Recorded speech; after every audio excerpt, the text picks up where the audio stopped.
Kemrong nai thama ke khetio boro ke meeting onai saka 3 tala onai boro saka boro se meeting onai. You need to just type the name of your head of your institution. Then the phone number. If there is a landline number, you can just give your landline number or personal number of the head of the school. Then the school email and your lower class is class 1. Since the reimbursement is done, reimbursement is given from class 1, so it will automatically come class 1 and your highest class. You can click on the submit button and your data is being submitted successfully. So the school module that we are having is over for one part. That is school info. Your school info is being saved. After saving the school, सभी district से मिल रही है वो ये कि हमारे यहाँ तो क्लास 1 में एडमिशन नहीं होता है and we take students from the KG and now we don't have any space to sit those children in our schools. ऐसा किसी का आपके यहाँ भी किसी का है मामला? और you have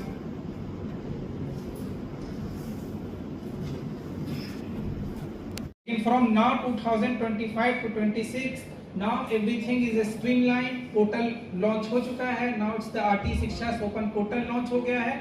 now you have to register your school on the portal और आपको 25% सीट फिल करने होंगे। कोई स्कूल ये नहीं कोई ऐसा और एक्सक्यूज दे सकता है कि X और Y और Z रीजन की वजह से ये सीट खाली रह गई। 100% seat have to fill by the schools.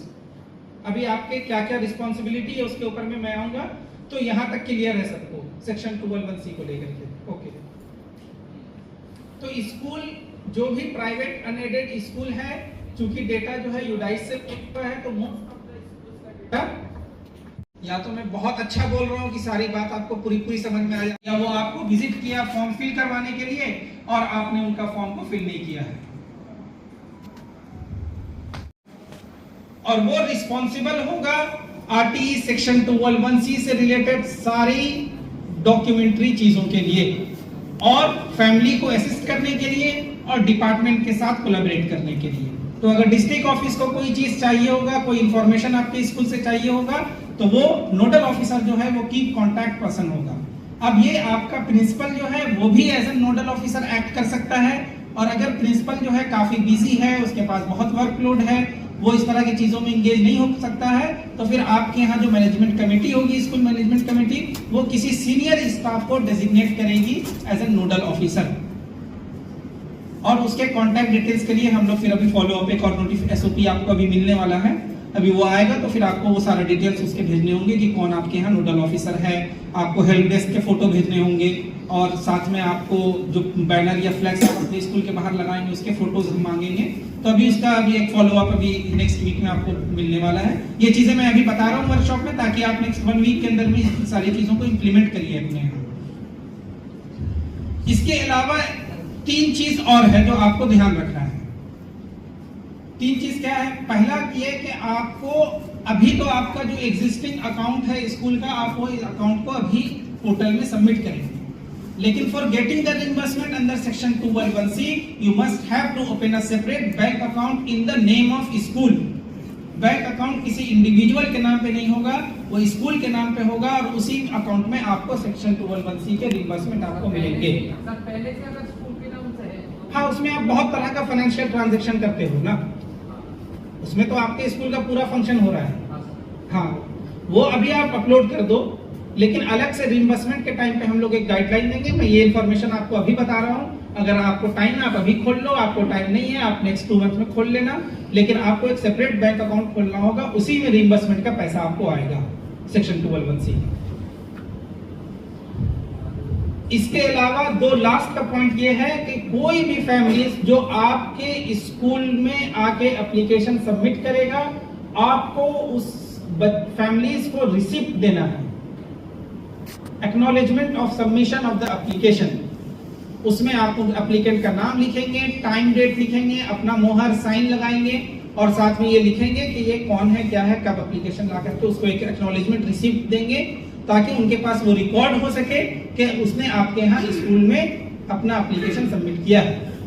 और स्कूल की भी रिस्पॉन्सिबिलिटी है कि वो एक रजिस्टर्ड मेंटेन करेगा, जिसमें वो जो भी एप्लीकेशन आपको रिसीव हो रही है उसमें एप्लीकेंट का नाम, डिटेल्स, कब सबमिट हुआ, क्या टाइम हुआ, और साथ में रिमार्क्स कि बाद में जब जिन बच्चों का एडमिशन हो गया उनको आप लिखेंगे कि एडमिटेड, जिनके यहाँ आपका एप्लीकेशन सबमिट नहीं हुआ वहां पे आप उनका कॉज लिखेंगे कि XYZ रीजन की वजह से ये हुआ, और वो रीजनेबल कॉज होना चाहिए। हो सकता है कि लॉटरी में उसका नाम नहीं आया, हो सकता है कि उसके डॉक्यूमेंट्स वेरीफाइड नहीं हुए, XYZ जो भी हो। Why I am saying this? Because there is a law, Right to Information Law 2005, आपको मालूम होगा। राइट टू इंफॉर्मेशन RTI जो है वो प्राइवेट एंटिटीज पे तो अप्लीकेबल नहीं है, लेकिन अंडर सेक्शन 211C के थ्रू ये आपके स्कूल के ऊपर में भी अप्लीकेबल है। तो anybody can file RTI in your school and ask how many application you have received and how many students have been admitted in your schools. तो आपको दोनों इंफॉर्मेशन पूरी तरह से डॉक्यूमेंट करके रखना है कि आपके यहाँ कौन एप्लीकेशन आ रहा है, कितने विजिटर्स आए, क्या हुआ, उनका सारा रिकॉर्ड, सारा डिटेल्स आपको रखना है, ताकि कल को अगर RTI आपके स्कूल में या DO ऑफिस में या स्टेट में भी लगा तो वो सारा इंफॉर्मेशन एक्सेसिबल होना चाहिए। हो सकता है कि कोई विधानसभा में भी सवाल आपसे पूछे, अगर कोई पूछेगा तो विधानसभा में भी सारे डॉक्यूमेंट्स प्रोड्यूस करने पड़ेंगे, और उसके लिए आपको सारा रिकॉर्ड अपने यहाँ मेंटेन रखना है कि how many application you are receiving, उन एप्लीकेशन का क्या हुआ, कौन लाया था, उनका साइन, उनका सारा डिटेल्स के साथ में आपको रखना है। तो आपके 9 पॉइंट्स मैंने आपके रिस्पॉन्सिबिलिटी के बताए हैं। पहला ये, फिर से हम एक बार रिपीट कर रहे हैं, पहला ये कि आपकी ये जिम्मेदारी है कि आप अपने नेबरहुड में रहने वाले सारे पेरेंट्स को इन्फॉर्म करें। हाँ,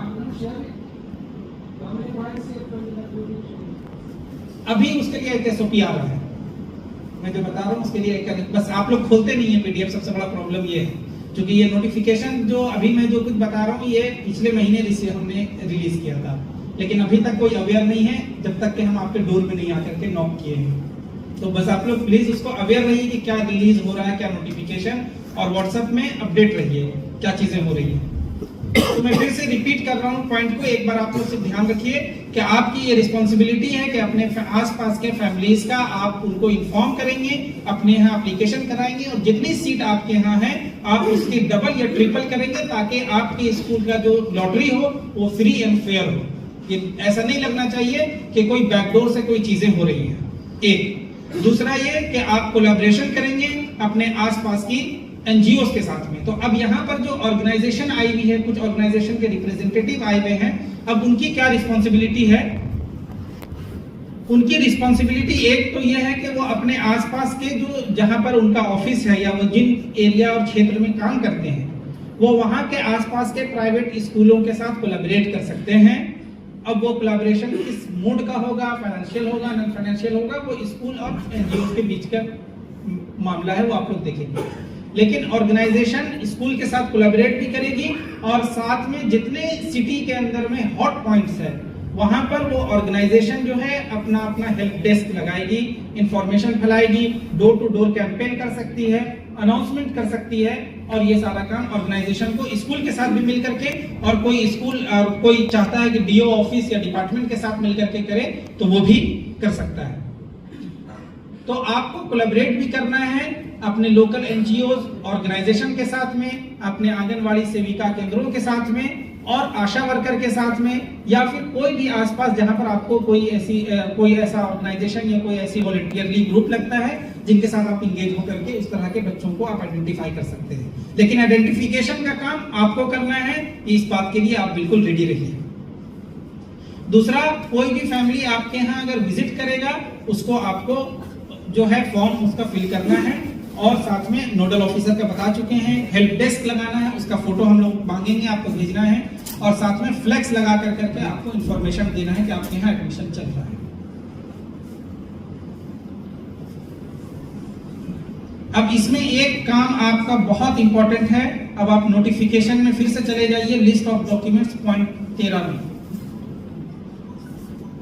एलिजिबल डॉक्यूमेंट्स, नोटिफिकेशन के लास्ट 2 पेज में एलिजिबल डॉक्यूमेंट्स के बारे में है। तो उसमें 2 चीज आपका काम है। एक तो ये कि आपके यहाँ जो एप्लीकेशन आ रहा है, यू आर दी फर्स्ट की कॉन्टैक्ट पर्सन जो आप वेरिफिकेशन करेगा डॉक्यूमेंट्स का स्टूडेंट का। तो जो भी एप्लीकेशन आपको रिसीव होगा उनके डॉक्यूमेंट्स को वेरीफाई करने का रिस्पॉन्सिबिलिटी आपके ऊपर है।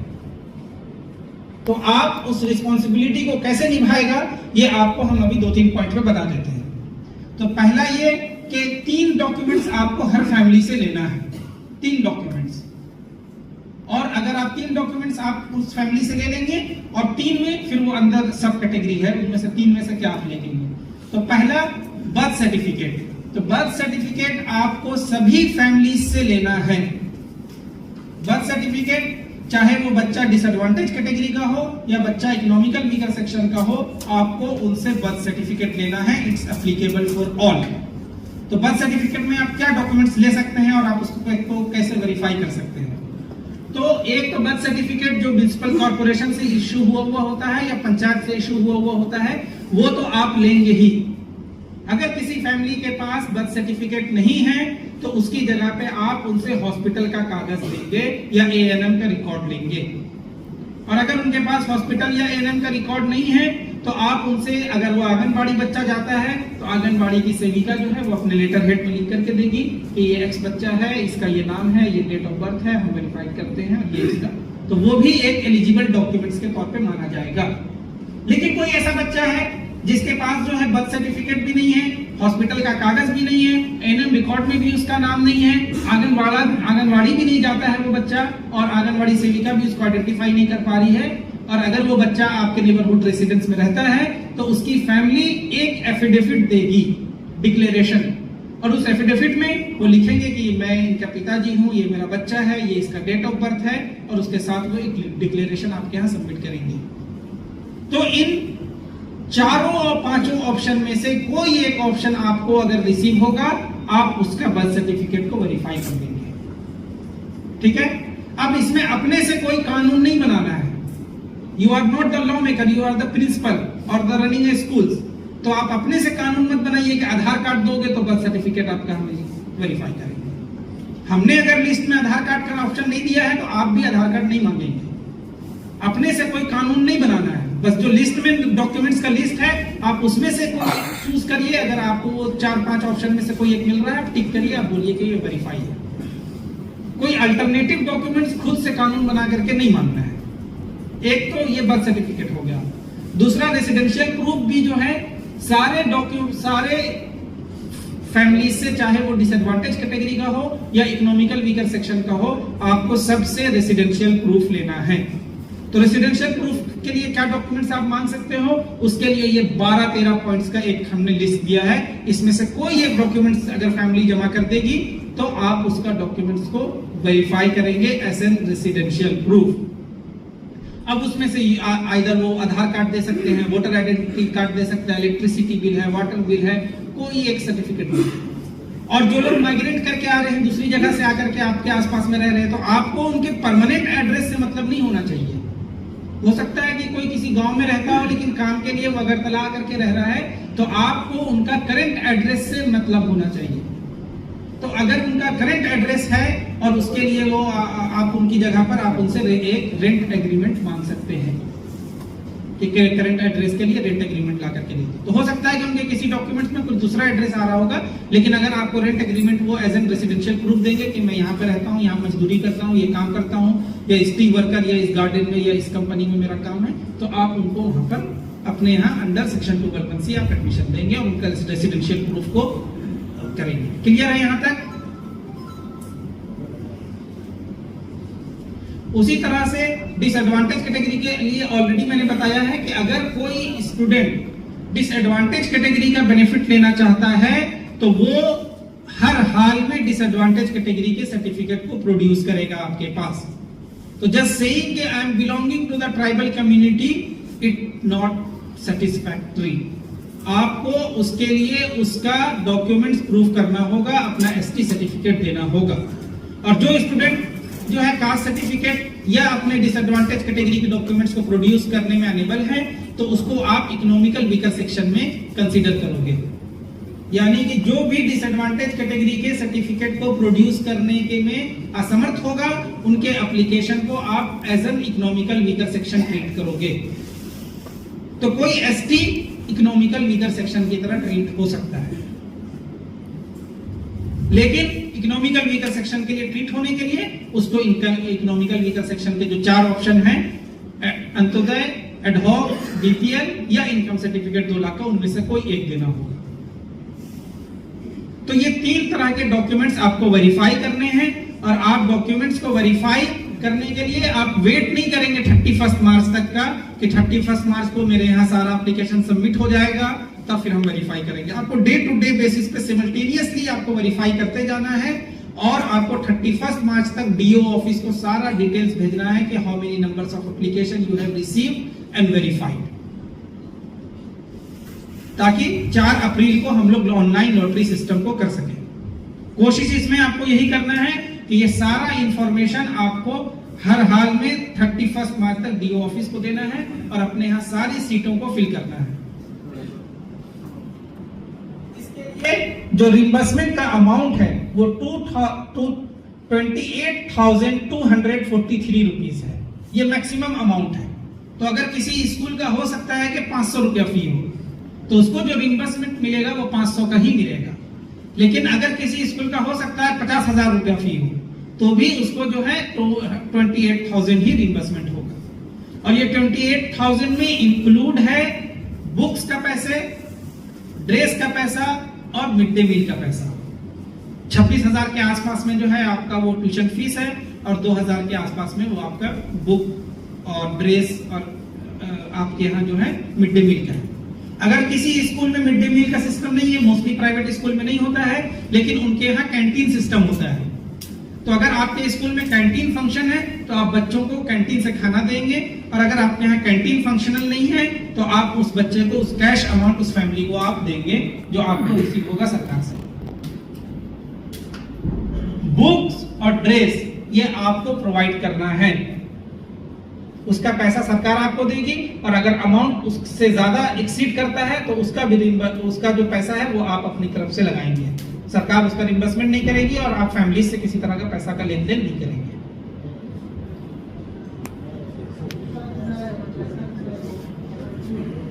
वो अभी एडमिशन के बाद आपको उसका लिस्ट आएगा, लेकिन वो 28,000 के अंदर ही होगा।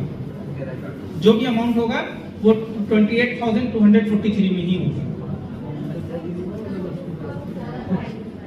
तो वो स्कूल तो चॉइस किया है ना, वो तो 1 लाख रुपए का भी बुक रख सकता है, तो सरकार तो उसका 1 लाख पे नहीं करेगी। हम तो एक अमाउंट स्टेट के लिए डिसाइड करते हैं, उसी में है। बाकी अगर आपका स्कूल का कोई एडवांस है, कोई आप एक्टिविटी करा रहा है, कोई आपका बहुत खर्चा है, ऐसे बहुत सारे स्कूल से मैं मिल के आया हूँ जो अभी 60,000 70,000 के पैसे ले रहे हैं, तो आप कुछ भी लीजिए, वो आप पे है। नॉर्मल बच्चों से आपको लेना है, लेकिन सेक्शन 211C वालों का जो रिम्बर्समेंट होगा वो आपको 28,000 ही होना है, और जो भी एक्स्ट्रा खर्चा है वो आपको अपने पॉकेट से उसका बेयर करना है, क्योंकि आप प्राइवेट स्कूल चला रहे हैं। तीसरी चीज कि कोई भी सेक्शन 211C के बच्चों का सेग्रीगेशन नहीं होना चाहिए, कोई डिस्क्रिमिनेशन नहीं होना चाहिए। व्हाट इट मींस कि ऐसा नहीं कि आप सेक्शन 211C के बच्चों का एक अलग से क्लासरूम बना दीजिए अपने स्कूल में और आप उसको अलग से ट्रीट करने लग जाइए। कोई भी ऐसा कंप्लेन चाइल्ड डिस्क्रिमिनेशन का आएगा तो पेरेंट्स के ऊपर, जो प्रिंसिपल होगा स्कूल, उसके ऊपर क्रिमिनल केस इनिशिएट होगा। इस चीज के लिए आप चाइल्ड राइट्स वायलेशन का, इसके लिए आप एकदम रेडी रहिए। तो किसी तरह का कोई भी भेदभाव, कोई डिस्क्रिमिनेशन, कोई सेग्रीगेशन चिल्ड्रन का नहीं करना है। ये पूरा आइडिया जो है सेक्शन 211C का, वो सस्टेनेबल डेवलपमेंट गोल 4 जो है क्वालिटी एजुकेशन, इंक्लूसिव एजुकेशन की जो बात करता है, उसको हाईलाइट है। 2030 का टारगेट है, इंडिया में भी सिग्नेटरी है उसमें। 2030 तक हमें उसको फुलफिल करना है, और ये सब कुछ जो है उसके अराउंड ये सारी चीजें एक्टिविटी हो रही है। इसलिए क्लासरूम जो आपको डिजाइन करना है अपने अपने प्राइवेट स्कूलों में, वो क्लासरूम इंक्लूसिव होना चाहिए। उसमें सारे वर्ग, सारे क्लास, सारी कम्युनिटीज के बच्चों का एक क्लासरूम होना चाहिए। किसी खास वर्ग और खास व्यक्तियों का क्लासरूम नहीं होना चाहिए, क्योंकि स्पेशल कुछ बच्चों का जो है अमीरों का एक अलग से क्लासरूम है। इसीलिए सेक्शन 211C इंक्लूसिव क्लासरूम को डिजाइन करता है, और ये उसी की तरफ एक बढ़ता हुआ कदम है। ऑलरेडी ये सारी चीज बता चुके हैं कि टोल फ्री नंबर एक आएगा, उसमें भी हम लोग कंप्लेन रिसीव कर सकते हैं, और कोई हेल्प है तो हम लोग हेल्पलाइन की एक टीम वहाँ पे बैठी हुई है जो हेल्प आपको करेगी। दूसरा, ग्रीवेंसेस के लिए भी ईमेल क्रिएट हो चुका है, वहाँ पे हम फैमिली से कंप्लेन आपके खिलाफ रिसीव कर सकते हैं और जो भी कंप्लेन होगा उसकी फिर पूरी प्रोसीडिंग होगी, हियरिंग होगा और पूरा उसका एक प्रोसेस है। ये टाइमलाइन ऑलरेडी आपको बता चुके हैं कि आज 10 तारीख है, आप लोग 12 तक जो है स्कूल को अपने वेरीफाइड कराना है डीओस के साथ में, अपने एप्लीकेशन को सबमिट करके। और फर्स्ट राउंड जो है वो 14 से 31 मार्च है और डॉक्यूमेंटेशन वेरिफिकेशन आपको डीओ ऑफिस को 31 तक बताना है, ताकि डीओ ऑफिस के पास 2-3 दिन का टाइम हो, वो उसको वेरीफाई करके हमें 3 तारीख तक वो डीओ ऑफिस हमें भेजेगा कि सारा डॉक्यूमेंट्स वेरिफिकेशन हमारे लेवल पर हो गया है, ताकि 4 तारीख को जो है उनका हम लोग लॉटरी कर सके। अच्छे टाइम, हाँ सवाल पूछते जाइए।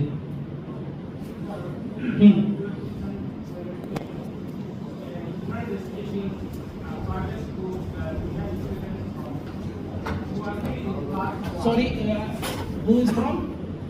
Could you please come?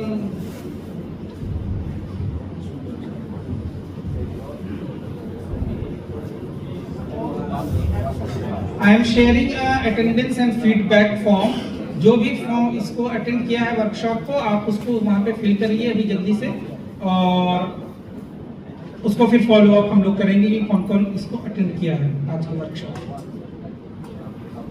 हाँ sir,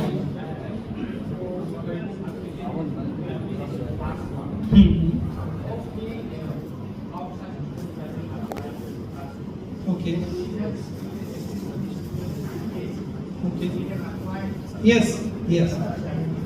Your UKG students can apply directly under section 211C, but I am again saying lottery system will be done by the board, and it's not necessary that those students will allocate to your schools.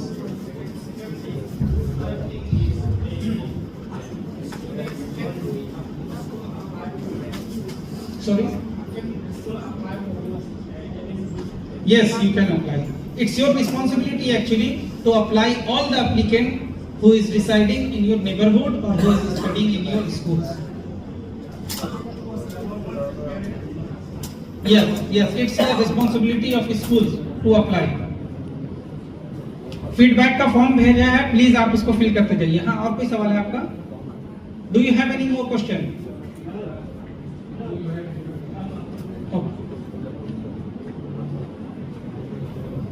Anybody have any question? Please ask. Yes sir. Open portal school registration, वहां पे उस form को वो submit करेंगे, उसका print out निकालना है parents को, उसका डेटा तो ऑनलाइन में जो वो सबमिट करेंगे वो हमारे पास आएगा। उस फॉर्म का प्रिंट आउट निकाल करके अगर उन्होंने 5 स्कूल चूज किया है तो उसका वो 5 प्रिंट आउट लेंगे, साथ में सारे डॉक्यूमेंट्स अटैच करेंगे और वो 5 अलग अलग स्कूलों में जाकर के अपना डॉक्यूमेंट्स को सबमिट करेंगे। अगर एक स्कूल चूज किया है तो एक एप्लीकेशन का प्रिंट आउट लेंगे, उसमें अटैच डॉक्यूमेंट्स करेंगे और उसको आपके यहाँ लाके सबमिट करेंगे। लेकिन कोई भी ऑफलाइन मोड में किसी भी तरह का कोई एक्टिविटी नहीं होगा, ठीक है? हाँ, आप करेंगे, हाँ, आप वेरीफाई करेंगे। हाँ,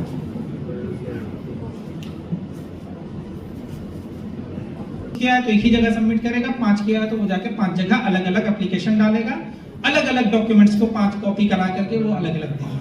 लेकिन आपको अगर आपके यहाँ कोई एप्लीकेशन आ रहा है और उस एप्लीकेशन में आप देख रहे हो कि उन्होंने 5 स्कूल चूज किया है, तो आप ये सोचो कि वो स्कूल वेरीफाई किया ही होगा, उस चक्कर में नहीं रहना है। जो एप्लीकेशन आपको रिसीव हुआ है आप उसका वेरीफाई करो, आपकी रिस्पॉन्सिबिलिटी उस एप्लीकेशन की है।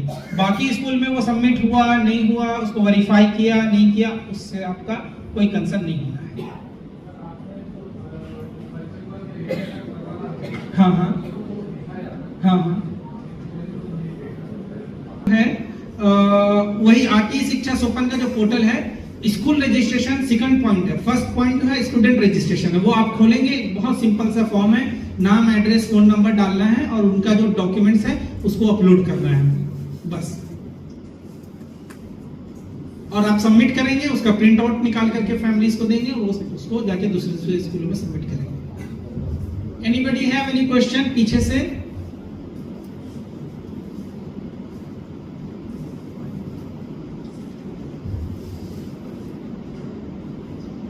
कोई और सवाल? फीडबैक भरने में कोई है? हाँ please.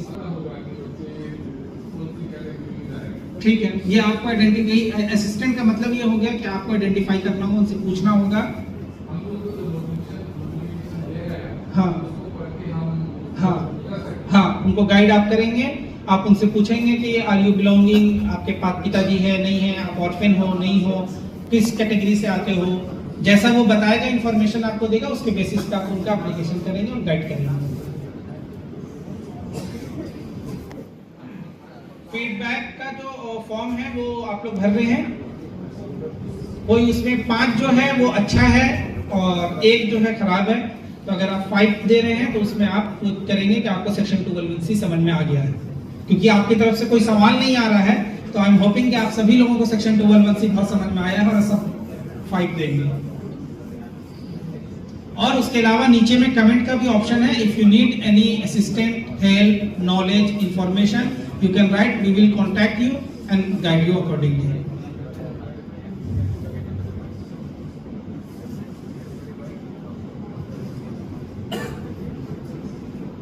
Thank you for having a session और होपिंग कि आप कोऑपरेट करेंगे फैमिलीज के साथ, कोऑपरेट करेंगे डिपार्टमेंट के साथ, कोऑपरेट करेंगे हमारे साथ, और जो भी नोटिफिकेशन या इंफॉर्मेशन आप तक आ रहा है आप उनको रिस्पॉन्ड करेंगे टाइमली मैनर में, और आई एम होपिंग कि मुझे कोई जरूरत नहीं पड़ेगी आपके यहाँ करके चाय पीने की। So please don't invite me to your schools to have a tea. Thank you. Panda apa pandan aku eh? Meeting pa ya boke Por itu. advertisement Tiad, tahu tiad. palaha lai Jam pa ke TikTok sama ke ungkong negara.